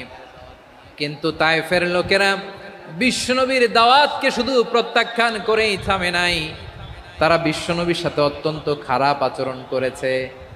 বিশ্বনবীকে শারীরিকভাবে হেনস্থা করেছে, আমার নবীকে শারীরিকভাবে অত্যাচার করেছে, আমার পেয়ারা নবীর গায়ে পাথর মেরেছে, বিশ্বনবীর গা বেয়ে ঝরঝর করে রক্ত ঝরেছে, নবী জামিনের মধ্যে লুটিয়ে পড়েছেন, আবার মেরেছে। আবার নবী হাঁটতে শুরু করলেন, পেছন থেকে আবার মেরেছে। আবার নবী রক্তাক্ত হয়ে জামিনের মধ্যে লুটিয়ে পড়লেন, আবার মেরেছে। বিশ্বনবীর মতো এত সুশ্রী মানব, বিশ্বনবীর মতো এত শুভ্র মানব, বিশ্বনবীর মতো এমন চমৎকার দেহাবয়ব দিয়ে রব্বুল আলামিন কাউকে বানান নাই। এরকম চমৎকার মানুষটাকে তারা তায়েফের ওই জমিনে রক্তাক্ত করেছে। বিশ্বনবী দুনিয়ার কোনো স্বার্থের জন্য সেখানে যান নাই, নিজের কোনো লাভের জন্য, প্রাপ্তির জন্য যান নাই। তায়েফবাসীদের জাহান্নামের আগুন থেকে বাঁচাতে গিয়েছেন। ঠিক কিনা বলেন? খেয়ে না খেয়ে দিন প্রচারের কাজে নিজেকে দিয়েছ বিলিয়ে, তাইফের কাফিরেরা চিনল না সে আলো, দুষ্ট ছেলেদের পিছু দিল লেলিয়ে। পাথরের আঘাতে ক্ষত বিক্ষত হয়ে সারা শরীর থেকে রক্ত ঝরে। হে রাসূল তোমাকে ভুলি আমি কেমন করে, হে রাসূল তোমাকে ভুলি আমি কেমন করে। পারেন না আপনারা? ধরুন আমার সাথে। হাজার ব্যথা বেদনার পরে ফিরে আসনি তুমি আপন ঘরে, দিনের আলো তুমি ছড়িয়ে দিতে চলে গেলে মদিনায় মক্কা ছেড়ে। হে রাসূল তোমাকে ভুলি আমি কেমন করে, হে রাসূল তোমাকে ভুলি আমি কেমন করে। ঠিক কিনা বলেন? প্রিয় ভাইরা, তাইফের ছেলেরা নবীকে রক্তাক্ত করলো। আমার নবী কই যাবে? কই যাবে? মক্কায় জায়গা নাই, তাইফে জায়গা নাই। তাইফ থেকে ভারাক্রান্ত মন নিয়ে আমার নবী মক্কায় ফিরে আসলেন। বিশ্ব নবী মক্কায় ঢুকতে পারেন না। মক্কার মরুভূমির দিকে তাকিয়ে, উপত্যকার দিকে তাকিয়ে বিশ্বনবী ধা ধা করে কাঁদেন, ঝরঝর করে। নবীর চেহারা মোবারক থেকে চোখের পানিগুলো বেয়ে বেয়ে পড়ে। আমার জন্মস্থান, আমার শৈশব, কৈশোর, যৌবন কেটেছে এই মক্কায়। আমার এলাকায় আমি ঢুকতে পারি না। বিশ্বনবী মক্কার অনতি দূরে দাঁড়িয়ে জায়েদকে পাঠালেন, জায়েদ যাও দেখো কেউ আমাকে সাপোর্ট করার মতো আছে কিনা, যাও অমুকের কাছে যাও। জায়েদ গেলেন, তারাও প্রত্যাখ্যান করে ফিরিয়ে দেয়। বিশ্বনবী বললেন যাও অমুক লোকের কাছে যাও, তিনিও প্রত্যাখ্যান করে ফিরিয়ে দিলেন। কেউ বিশ্বনবীকে আশ্রয় দিতে রাজি হয় না। নিজ জন্মভূমিতে বিতাড়িত বিশ্বনবী, সর্বশেষ বিশ্বনবী বললেন যাও মুতঈম ইবনে আদির ঘরে যাও। মুতঈম ইবনে আদি মুশরিক, তার কাছে যাও। গেলেন, মুতঈম ইবনে আদি রাজি হয়ে গেল। সুবহানাল্লাহ বলেন। দেখেন, অনেক বিপদের সময়ও আমি নিজে সাক্ষী, সামাজিকভাবে রাজনৈতিকভাবে কত ঝঞ্ঝা, কত ষড়যন্ত্র, কত কনস্পাইরেসি পাড়ি দিয়ে আমাদেরকে সামনে এগিয়ে যেতে হয়। এই শত্রুদের ভেতরেও একজনকে দাঁড় করিয়ে দেয় যে আল্লাহর কোরআনের জন্য রেডি হয়ে যায়। পড়েন সুবহানাল্লাহ। মুতঈম ইবনে আদি, আল্লাহ তার মনকে নরম করে দিলেন। মুতঈম বলে মুহাম্মদ আমি তোমাকে আশ্রয় দিব। তার দুই ছেলেকে পাঠালেন, যাও খোলা তলোয়ার নিয়ে, স্কট দিয়ে, গার্ড অফ অনার দিয়ে মুহাম্মদকে মক্কায় ঢুকাও আর বলো আমি আমান দেব। আমান কি দিব? আমান মানে সিকিউরিটি, নিরাপত্তা। সিকিউরিটি ছাড়া, আমান দেওয়া ছাড়া কেউ থাকতে পারতো না মক্কায়। দুই ছেলে বিষ্ণু ইসা ইসলামকে নিয়ে আসলো। নবী কাবার চারদিকে তাওয়াফ করলেন, নামাজ পড়লেন। আবু জাহেল, উতবা, সাইবা, ওয়ালিদ ইবনে মুগীরা সবাই দেখে, কেউ কিছু করতে পারে না। কারণ মুতঈম ইবনে আদি ঘোষণা দিয়েছেন আমি মুহাম্মদকে আমান দিয়েছি, মুহাম্মদের গায়ে যেন কেউ স্পর্শ না করে। আওয়াজ করে পড়েন সুবহানাল্লাহ। নবীর এই বিপদকালে মুহূর্তে মুতঈমের হৃদয়টারে নরম করে দিল কে? আচ্ছা লালমনিরহাটের ভাইয়েরা বলেন, এই মুতঈম কি মুসলিম ছিল না মুশরিক? সবাই বলতে হবে মুসলিম না মুশরিক? তাহলে মুশরিকের কাছ থেকে নবী পলিটিক্যাল অ্যাসাইলাম, আধুনিক রাষ্ট্রবিজ্ঞানের ভাষায় পলিটিক্যাল অ্যাসাইলাম, যেটাকে বলে রাজনৈতিক আশ্রয়, ওনার আমান বা নিরাপত্তার এই ঘোষণায় তিনি মক্কায় ঢুকলেন। যতদিন নিরাপত্তা ছিল ছিলেন। মুতঈম যখন মারা গেল, বিষ্ণু ইসলাম হিজরত করে মদিনায় চলে গেলেন। সুবহানাল্লাহ। কিন্তু মুতঈম যে বিশ্বনবীর উপকার করছে এটা বিশ্বনবী ভুলে নাই। আমাদের অনেকে আছে উপকার করার পরে আর খেয়াল থাকে না, খাওয়ার পরে গলা দিয়ে নামলে আর খেয়াল থাকে না। এরকম আছে না নাই? আমার নবী ভুলে নাই। বদরের প্রান্তরে 70 জন কাফেরকে যখন বন্দী করে বিশ্বনবীর সামনে হাঁটু গেড়ে দাঁড় করানো হলো, বসানো হলো, 70 জন কাফের। কয়জন? বিশ্বনবী তাদের দিকে তাকিয়ে বললেন, সহিহ বুখারীর বর্ণনা, লাউ কানাল মুতঈম ইবনে আদি হাইয়ান সুম্মা কাল্লামানি হাউলাই নাতনা লা তারাকতুহুম লাহু। বদরের প্রান্তরে 70 জন বন্দী কাফিরের দিকে তাকিয়ে আমার নবী বললেন, আজকে মুতঈম ইবনে আদি যদি বেঁচে থাকতো আর তোমাদের 70 জনের ব্যাপারে যদি মুতঈম এক বাক্যে একটা সুপারিশ করত, তার সম্মানে আজকে তোদের সবাইরে আমি মাফ করে দিতাম। সুবহানাল্লাহ নাই? ওই যে চিল্লাচিল্লি যে কথা বোঝে নাই, কোন জিনিস মিস করছে ওরা নিজেরাও বোঝে নাই। বিশ্বনবী মুতঈমের এই সাহায্যের কথা বলে নাই। 70 জন মুশরিক হাঁটু গেড়ে বসা, নবী চাইলে এখনই এক্সিকিউশন অর্ডার দিতে পারে। তিনি বললেন আজকে যদি মুতঈম বেঁচে থাকতো আর মুতঈম যদি তোদের জন্য সুপারিশ করতে, এই আবর্জনাগুলোর ব্যাপারে সুপারিশ করতে, আমি মুহূর্তেই তোদেরকে এমনি মাফ করে দিতাম। এবার বলেন ইসলাম কি ন্যারো মাইন্ডেড না ব্রড মাইন্ডেড? শুধু তাই নয়, যাকে যে সম্মান দেয়ার আমার নবী দিতেন, হোক আস্তিক হোক নাস্তিক, হোক মুসলিম হোক অমুসলিম। বিষ্ণু ইসলাম যখন রোমান সম্রাটের কাছে চিঠি লিখেছেন, আমার প্রিয় লালমনিরহাটের ভাইরা অল্প কয়েক মিনিট কয়েকটা জরুরি কথা বলবো, এদিকে তাকান, এদিকে তাকান। রোমান সম্রাটের কাছে বিশ্বনবী যখন চিঠি লিখলেন মিন মুহাম্মদ রাসূলিল্লাহ ইলা হিরাকলা আযীমির রোম, মুহাম্মদের পক্ষ থেকে হিরাক্লিয়াসের কাছে, যিনি হচ্ছেন আযীমির রোম। এটা নবী নিজ থেকে বানায় লিখছেন অতিরিক্ত সম্মান দিয়ে। কোন রাষ্ট্রপ্রধান যখন আসে তাদেরকে আমরা কি বলি জানেন? তার নামের শেষে HE এটা লিখতে হয়, H.E. মানে হিজ এক্সেলেন্সি। কি লেখে? হিজ এক্সেলেন্টি, অথবা ইউর হাইনেস, ইউর ম্যাজেস্টি। দেখেন বিশ্বনবী সাল্লাল্লাহু আলাইহি ওয়াসাল্লাম সব নবীদেরও নবী, তিনি একজন মুশরিক খ্রিস্টান সম্রাট রোমান সম্রাটের কাছে চিঠি লিখতে যায়, লিখতেছে ইলা হিরাকলা আযীমির রোম, হিরাক্লিয়াসের কাছে আমার চিঠি, যিনি রোমের আযীম, হিজ হাইনেস, মানে রোমের অনেক সম্মানিত এক বাহাদুর। আওয়াজ করে বলেন সুবহানাল্লাহ। তার মানে যাকে যে সম্মান দেয়ার এটা বিশ্বনবী দিতেন। এমনকি যেই ইহুদিরা ভালো ছিল, এই ইহুদিদেরও প্রশংসা করেছেন বিশ্বনবী মুহাম্মদুর রাসূলুল্লাহ সাল্লাল্লাহু আলাইহি ওয়াসাল্লাম। এক ইহুদির প্রশংসা করেছেন বিশ্বনবী। ইহুদির কার? আমি তো আমার ভাইয়ের প্রশংসা করি না, আমি তো এক আলেম আরেক আলেমরে স্পেস দেই না, আমি তো এক দায়ী আরেক দায়ীর সাথে বসতে চাই না। আমার নবী ইহুদির প্রশংসা করে। কার প্রশংসা? ওই ইহুদির নাম ছিল মুখাইরিক। সিরাত গ্রন্থ ঘাটলে পাবেন। তিনি বলেছেন মুখাইরিক খাইরু ইয়াহুদ, Mukhayriq is the best of the Zeus.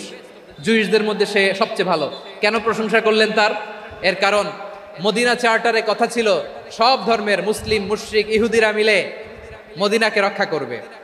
কিন্তু তৃতীয় হিজরিতে যখন উহুদের যুদ্ধ শুরু হলো, সবার কথা ছিল যেই আক্রমণ করে আমরা মদিনাকে বাঁচাবো। কোন শহরকে বাঁচাবো? মদিনাকে। কিন্তু কুরাইশরা যখন অ্যাটাক করলো, ইহুদিরা আর আসে না, ইহুদিরা আর বেরোয় না। বিষ্ণু বললেন ওহে ইহুদিরা, তোমরা না চুক্তি করলে আমার সাথে যে মদিনা বাঁচাতে সবাই ঝাঁপিয়ে পড়বো, আসো।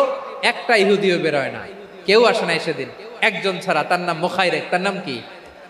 মুখাইরেক বাহাদুরের মতো ঘোড়সাওয়ার হয়ে বেরিয়ে গেলেন এবং বললেন গোটা ইহুদি সাম্রাজ্যের একজনও যদি না আসে, আমি মুখাইরেককে কেউ ঘরে আটকে রাখতে পারবে না। বেরিয়ে আসলেন, এসে বললেন আমি মুহাম্মদের পক্ষে যুদ্ধ করব।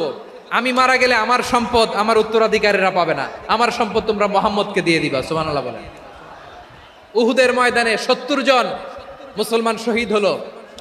এই ইহুদি সেও মুসলমানের পক্ষে যুদ্ধ করে নিহত হলো। সুবহানাল্লাহ বলেন। মুসলিমদের লাশ যখন নিয়ে আসা হলো, এই মুখাইরিকের লাশও নিয়ে আসা হলো। মুসলিমদের লাশের পাশে মুখাইরিকের লাশ দেখে বিশ্বনবী মুখাইরিকের প্রতি অনেক খুশি হলেন। আর বিশ্বনবী খুশি হয়ে বললেন মুখাইরিক খায়রু ইয়াহুদ, মুখাইরিক যদিও তুমি ইহুদি, তারপরেও তুমি সব ইহুদিদের মধ্যে সেরা ইহুদি। পড়েন সুবহানাল্লাহ। আমার নবী ইহুদিকেও সম্মান দিতে কার্পণ্য করে নাই। আওয়াজ করে বলেন আল্লাহু আকবার। প্রিয় ভাইরা, এবার সর্বশেষ আওয়াজ করে বলেন ইসলাম কি ন্যারো মাইন্ডেড নাকি ব্রড মাইন্ডেড? সবাই বলেন ন্যারো মাইন্ডেড না ব্রড মাইন্ডেড? এজন্য অমুসলিম হইলেই তারা আমাদের শত্রু নয়। শত্রু কারা? এই লালমনিরহাটের ভাইয়েরা শোনেন, শত্রু কারা? যে সমস্ত অমুসলিম আমাদেরকে নিশ্চিহ্ন করে দিতে চায়, যে সমস্ত অমুসলিম আমাদের ভূখণ্ড থেকে আমাদেরকে তাড়িয়ে দিতে চায়, যে সমস্ত অমুসলিম আমার ধর্ম নিয়ে তুচ্ছতাচ্ছিল্য করে চিল্লায় বলেন ঠিক কিনা, তারা আমাদের শত্রু। সাধারণ অমুসলিমরা আমার শত্রু নয়। এই যে হিন্দুরা থাকে এরা আমার ভাই, বৌদ্ধরা আমার ভাই, খ্রিস্টানরা আমার ভাই, ইহুদিরা আমার ভাই। তারা দিনই ভাই নয়, তারা মায়ের পেটের ভাই নয়, তারা মানবিক দিক থেকে ভাই। ও মানুষ, আমিও মানুষ। ইসলাম মানুষকে সম্মান করে, চিল্লায় বলো ঠিক কিনা। যারা আমাদের অস্তিত্বকে নিশ্চিহ্ন করতে চায়, যারা আমাদের ভূখণ্ডকে দখল করতে চায়, যারা আমাদেরকে নিয়ে মকারি করে, ফান করে, টিটকারি করে, আমার ধর্ম নিয়ে খেলা করে, তাচ্ছিল্য করে, ওদের বিরুদ্ধে আমাদের জিহাদ।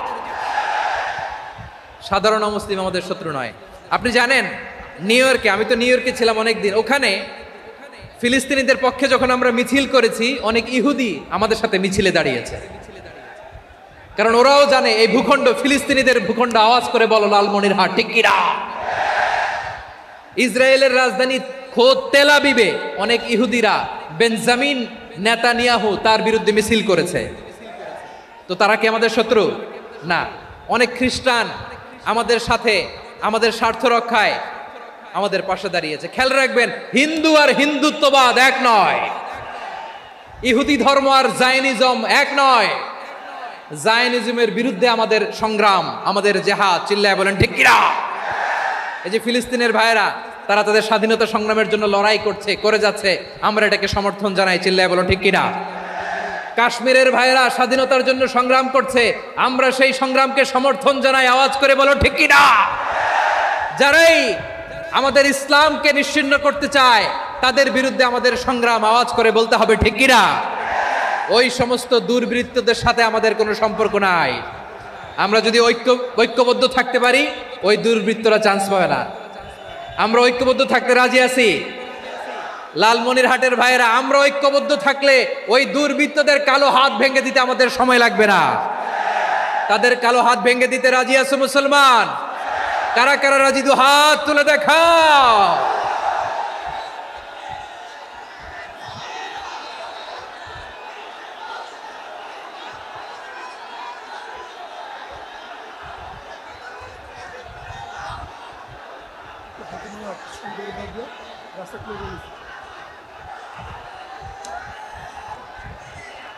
আমার প্রাণ প্রিয় লালমনিরহাটের ভাইয়েরা, শত্রু কাফের আর অশত্রু কাফেরের মধ্যে পার্থক্য আছে না নাই? আবু তালেব মুশরিক, আবু জাহেল মুশরিক, কিন্তু দুই মুশরিকে পার্থক্য আছে না নাই? আবু তালেব নবীর চাচা, মুশরিক, মারা গিয়েছে মুশরিক অবস্থায়, কিন্তু আজীবন আমার নবীকে আগলে রেখেছে, আমার নবীকে সাপোর্ট করেছে, ভালোবেসেছে। আবু জাহেল মুশরিক, মারা গিয়েছে মুশরিক হিসেবে, আজীবন আমার নবীর বিরুদ্ধাচারণ করেছে। আবু জাহেলের শক্তি, সামর্থ্য, স্ট্র্যাটেজি, প্ল্যান সব আমার নবীর বিরুদ্ধে ছিল। এই আবু জাহেলের কারণে একটা দিন শান্তিতে আমার নবী মক্কায় ঘুমাতে পারে নাই, চিল্লায় বলেন ঠিক কিনা। এজন্য রব্বুল আলামিন বলেন, লা ইয়ানহাকুমুল্লাহু আনিল্লাযীনা লাম ইউকাতিলুকুম ফিদ-দীন ওয়া লাম ইখরিজুকুম মিন দিয়ারিকুম আন তাবাররুহুম ওয়া তুকসিতু ইলাইহিম ইন্নাল্লাহা ইউহিব্বুল মুকসিতিন।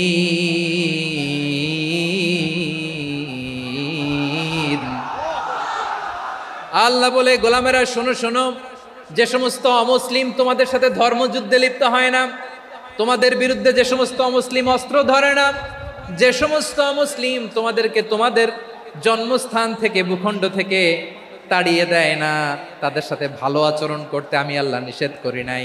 তাদের সাথে সদাচরণে কোনো নিষেধাজ্ঞা নাই, বরং তাদের সাথে সদাচরণ করো, এটাই আমি আল্লাহ চাই।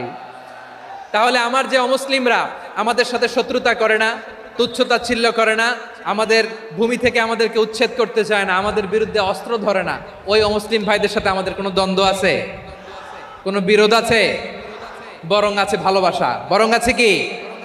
এই ভালোবাসা দিয়ে আমরা বিশ্ব জয় করব। রাজি আছো মুসলমান? আমাদের পুঁজি ভালোবাসা। আমাদের পুঁজি কি?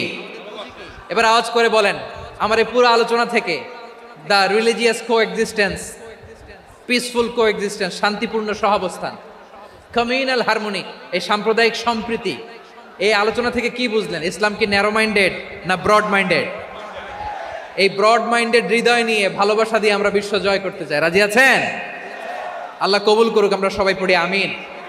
লালমনিরহাটের জেলা স্টেডিয়ামে আমার প্রিয় মায়েরা বোনেরা, আপনাদের জন্য একটা হাদিস বলে শেষ করব। বিশ্বনবী বলেন, আমার মায়েরা খেয়াল করে শুনুন, বিশ্বনবী আপনাদের উদ্দেশ্য করে বলেন, আল মারআতু ইযা সাল্লাত খামসাহা ওয়া সামাত শাহরাহা হাফিজাত ফুরুজাহা আতাআত বা'লাহা ফালতাদখুল মিন আইয়ি আবওয়াবিল জান্নাতি শাআত। বিশ্বনবী বলেন, ও রমণীরা, ও নারীরা, যে সমস্ত নারী এই 4টা কাজ করবে, এই 4টা কাজের গ্যারান্টি দিবে, তাদেরকে জান্নাতের 8টা দরজার গ্যারান্টি দেয়া হবে। কি 4টা কাজ? 1 নাম্বার, আল মারআতু ইযা সাল্লাত খামসাহা, যে নারী 5 ওয়াক্ত নামাজ পড়ে। কি করে? জেলা স্টেডিয়ামে অবস্থানরত আমার নারীরা বোনেরা, বিশ্বনবী আপনাদেরকে 4টা কাজের কথা বলেছেন, খুব বেশি না। 4টা করলে 8 জান্নাতের দরজা সব খোলা। কোনটা দিয়ে যাবেন? যেটা দিয়ে মনে চায়। 1 নাম্বার 5 ওয়াক্ত নামাজ। আমার বোনেরা জোহরের নামাজ পড়তে পড়তে এটা আসরে নিয়ে যায়, আসর পড়তে পড়তে এটা মাগরিবে নিয়ে যায়। এরকম আসরে নাই? লালমনিরহাটে হয়তো নাই। আমার বোনেরা এটা করবেন না। ইন্নাস সালাতা কানাত আলাল মুমিনিনা কিতাবাম মাওকুতা, সময় মতো পড়বেন। সামাত শাহরা, রমাদানের রোজাগুলো রাখবেন। হাফিজাত ফুরুজাহা, যে নারী তার চরিত্রকে হেফাজত করে, তার প্রাইভেট হেফাজত করে, তার লজ্জাস্থান হেফাজত করে। ও মায়েরা, আপনার এই গর্ভ যে কত দামি আপনি জানেন না। আপনার এই গর্ভ থেকে জন্মাবে আগামীর সালাহুদ্দিন আল আইয়ুবী। আপনার গর্ভ থেকেই জন্মাবে ইমাম আল মাহদি আল মুনতাজার। আপনার পেট থেকে জন্মাবে আবু সাইদের মতো বীর সৈনিক। আপনার পেট থেকে জন্মাবে মুগ্ধের মতো বীর মুজাহিদ। আপনি জানেন না কে আসবে আপনার পেট থেকে। সময়টাকে কাজে লাগান, ইসলামকে বুঝেন, মানেন, আমাদের ইসলামিক লেকচারগুলো শোনেন। আমরা যে বার্তাগুলো, ইনস্ট্রাকশনগুলো, দিক নির্দেশনাগুলো আপনাদের খেদমতে রাখি, এগুলো মেনে চলুন। আপনিই পারেন আপনার ঘরটাকে জান্নাতের টুকরা বানাতে। একটা family, it's a very big institution and you are the MD, the managing director of this institution. চিল্লায় বলেন ঠিক কি না? চাইলেই পারেন ঘরটারে জান্নাতের টুকরা বানাতে। 5 ওয়াক্ত সালাত, রমাদানের রোজা, নিজের চরিত্রের হেফাজত, ও আতাআত বা'লাহা, স্বামীর আনুগত্য। এটাতে অনেকে ভুল করে থাকে। হায় রে আমার বোনেরা, স্বামীর আনুগত্যকে এটা নিজের অপমান মনে করবেন না। আপনার স্বামী আপনার সবচেয়ে বড় গার্ডিয়ান, তিনি আপনার সবচেয়ে ভালো চায়। নারী কখনো গার্ডিয়ানশিপের বাইরে থাকতে পারে না। হয় আপনি বাবার গার্ডিয়ানশিপের ভেতরে, বাপ না থাকলে ভাই আপনার গার্ডিয়ান, ভাই না থাকলে চাচা গার্ডিয়ান, বিয়ের পরে আপনার স্বামী আপনার গার্ডিয়ান। শরিয়া সম্মত স্বামীর আদেশগুলো আপনি মেনে চলবেন, কিন্তু শরিয়া বিরুদ্ধ কোনো আদেশ মানতে আপনি বাধ্য নয়। আওয়াজ করে বলুন সবাই ঠিক কিনা? এই 4টা কাজ যদি কোনো নারী করে, বিশ্বনবী বলেন জান্নাতের 8টা দরজা খোলা। তোমার যেটা দিয়ে মনে চায় সেটা দিয়ে জান্নাতে তুমি এন্ট্রি নিতে পারবা। আমরা এখানে লালমনিরহাটের সোহরাওয়ার্দী ময়দানে আজকে যেমন একত্রিত হতে পারলাম, আল্লাহর জান্নাতেও যেন একত্রিত হতে পারে। আল্লাহ তুমি তৌফিক দান করো। আল্লাহ আমার এই কলিজার টুকরা যুবক ভাইদেরকে তুমি ওমরে ফারুকের মতো কবুল করো। জেলা স্টেডিয়ামে অবস্থানরত আমার মা বোনদেরকে তুমি ফাতেমার মতো, খাদিজার মতো কবুল করো। আমাদের কলিজার টুকরা সন্তানদেরকে তুমি সালাহুদ্দিন আল আইয়ুবীর মতো কবুল করো। এই যে ইসলামিক সোসাইটি লালমনিরহাটকে আল্লাহ তুমি কবুল করো।